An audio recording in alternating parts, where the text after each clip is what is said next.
Super education अड्डा YouTube channel पर आपका स्वागत है। इस चैनल के माध्यम से हम has to and have to का प्रयोग सीखेंगे। तो जानते हैं क्या है use of has to and have to.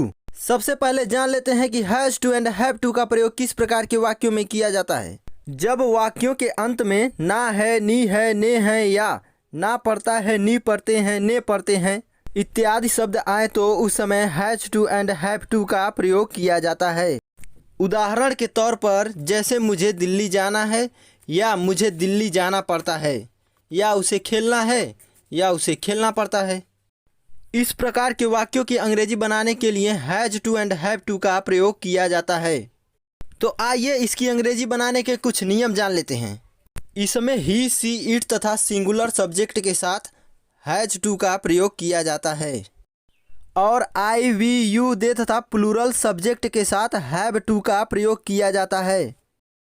अब सबसे पहले हम has to and have to के प्रयोग में अफर्मेटिव सेंटेंस की अंग्रेजी बनाना सीखेंगे। इसे हम पैटर्न के माध्यम से हिंदी से अंग्रेजी आसानी से बनाएंगे। तो जानते हैं पैटर्न क्या है।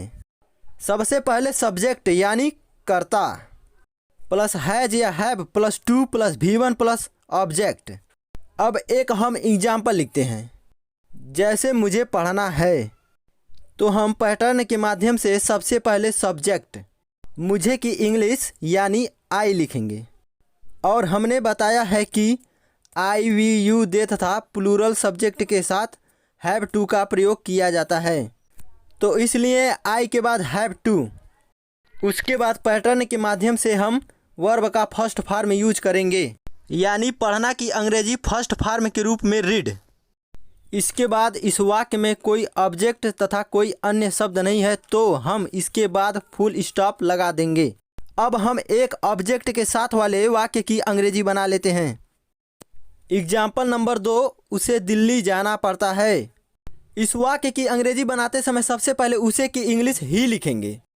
ही सिंगुलर सब्जेक्ट है इसलिए ही के बाद हैज टू लिखेंगे, उसके बाद गो टू दिल्ली लिखेंगे। अब हमारा अंग्रेजी वाक्य बना ही has to go to Delhi. चाहे तो आप इसका स्क्रीनशॉट ले सकते हैं क्योंकि इसके बाद हम use of has to and have to के निगेटिव सेंटेंस की अंग्रेजी बनाना सीखेंगे। तो सबसे पहले निगेटिव सेंटेंस की अंग्रेजी बनाने के लिए हम पैटर्न लिख लेते हैं। Subject plus has have plus not plus two plus V1 plus object. अब हम एग्जाम्पल लिखेंगे। आज मुझे खेलना नहीं है या आज मुझे खेलना नहीं पड़ता है। दोनों की अंग्रेजी एक ही होगी। तो सबसे पहले पैटर्न के माध्यम से सब्जेक्ट यानी मुझे की इंग्लिश आई लिखेंगे।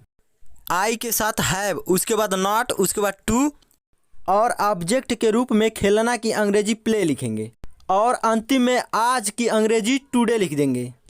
अब हमारा अंग्रेजी वाक्य बना I have not to play today.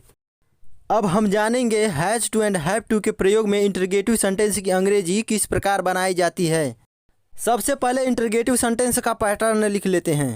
Interrogative sentence में हैज हैव पहले लिखेंगे, उसके बाद subject plus two plus V1 plus object और अंत में क्वेश्चन मार्क लगा देंगे।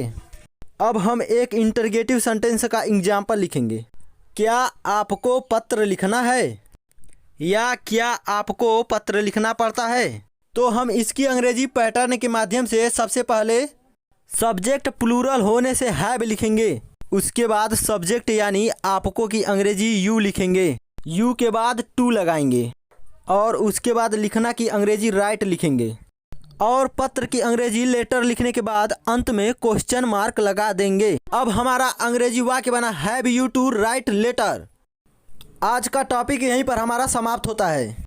वीडियो हेल्पफुल लगा हो तो लाइक करें और अगला वीडियो पाने के लिए हमारे चैनल को सब्सक्राइब करें।